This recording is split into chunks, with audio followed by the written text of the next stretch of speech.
Morales Vázquez, soy del grupo 4010. Esta es mi octava bitácora y en esta semana presentamos exámenes. Presentamos el examen del primer parcial.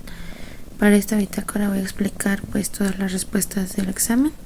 La primera pregunta fue: ¿cuál de los siguientes dibujos representa un objeto neutro eléctricamente? Y un objeto neutro se refiere a que las cargas, son iguales, o sea, el mismo número de cargas positivas son las mismas cargas que negativas.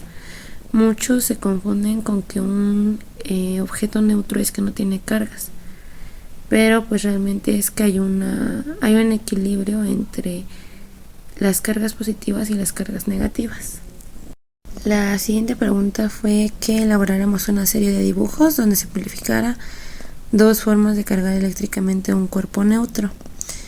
En este caso, lo que yo hice fue mostrar cómo se cargaba el objeto mediante un dibujo de inducción, que es básicamente un trueno que le transmite sus cargas negativas a un árbol, y después de como ya está cargado eléctricamente, se lo pasa a la persona.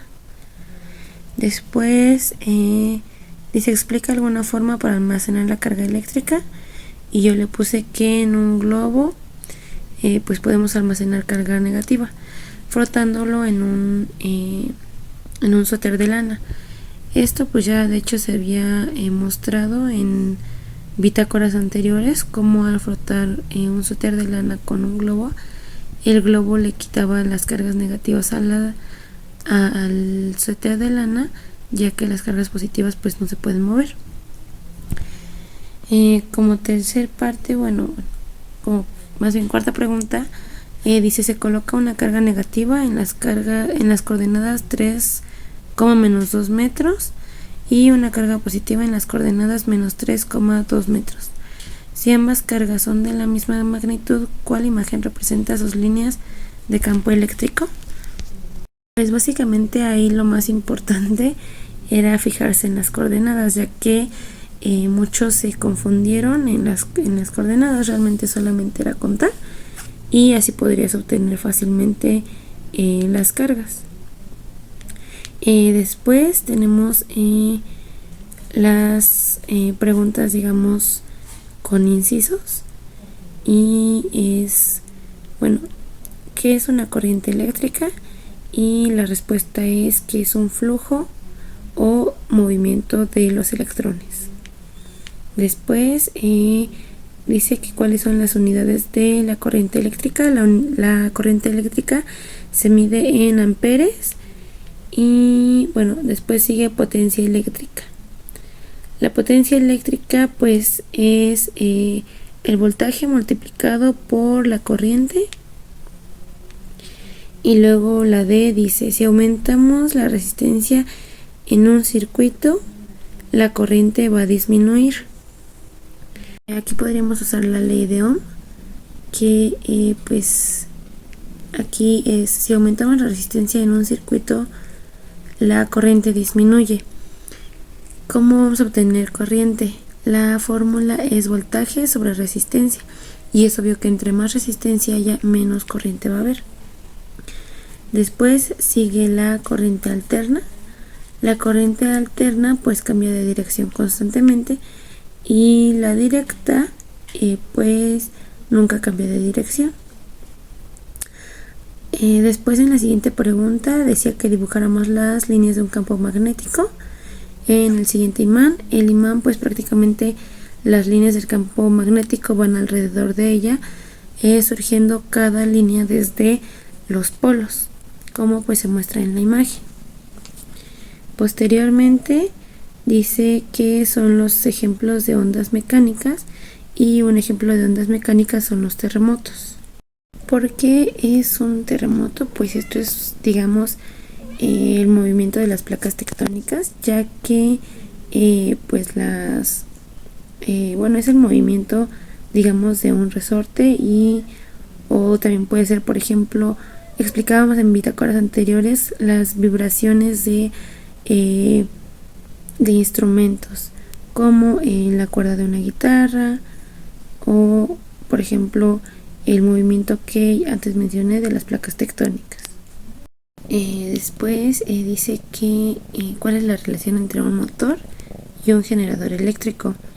Lo que yo puse es un ejemplo, digamos, de el generador eléctrico con el motor que de los Teslas.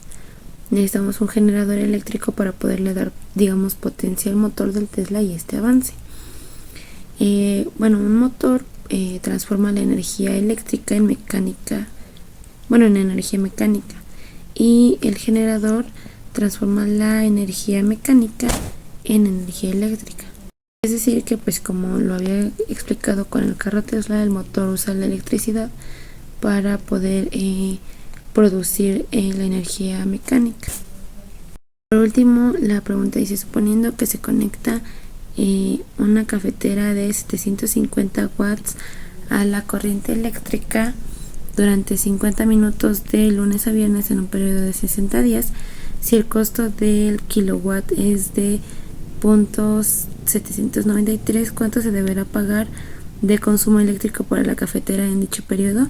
Lo que yo hice fue hacer una tablita que pues a continuación se muestra, en donde explico cuántos días de los 60 días pues estuvo activa. Lo que falló fueron los cálculos. Bueno, sacar el cálculo, primero tendríamos que ver los watts, que son 750, y estos son durante 50 minutos de lunes a viernes. Para esto primero hay que pasarlo a segundos, ya que los watts pues están en segundos.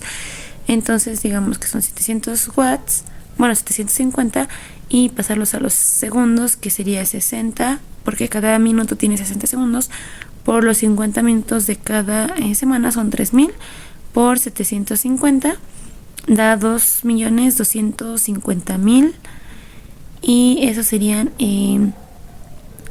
los watts que tendríamos por segundo a la semana. En este caso mi tablita dio que son 9 semanas. Esos 2.250.000 los multiplico por 9 y los divido entre kilowatt por hora. Los kilowatts por hora son igual a 3.600 watts por segundo. Entonces los 20.250.000 de la multiplicación que hicimos anteriormente la dividimos entre los 3.600.000, lo cual nos da 5.625. Ahora son los kilowatts por hora que se usaron. Ahora vemos que el costo es de 0.793. Entonces el 5.625 lo multiplicamos por el 0.793, que da un total de 4.46. Entonces eso sería lo que se estaría pagando por el consumo de la cafetera. Donde muestro que todavía no se han iniciado los protocolos, más bien los laboratorios, y que mi primera bitácora del segundo parcial está pendiente. Pues esa sería toda mi bitácora. Gracias.